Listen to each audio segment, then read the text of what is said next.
Түбән-Кама шәһәрендә торак йортларны ремонтлау эшләре дәвам итә. Быел шәһәрдә 500-гә якын подъезд ремонтланачак, тик кайбер йортларда яшәүчеләр төзекләндерүнең озакка сузылуын әйтә. Аларның сүзләренә караганда, бер подъездны тәртипкә китерүгә дә ярты еллап вакыт китә. Теманың дәвамы Түбән-Камада хәбәрчебез Гөлия Нигъматуллина язмасында.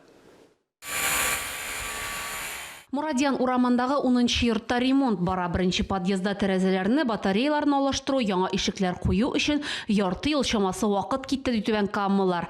Эшләрнең әле очы-кырые юк. Озаграк була. Эшләгән эшләр өчен без довольны пока.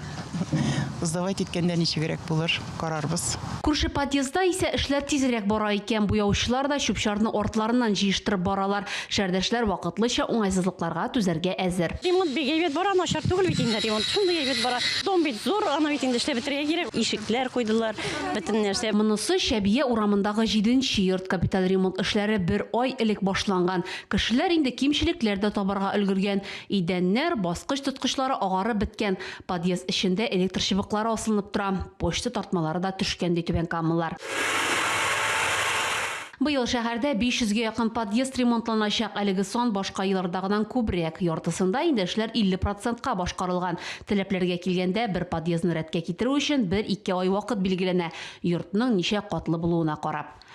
Гөлия Нигъматуллина, Алия Газалиева, Рафаэль Рәкыйпов, Яңалыклар.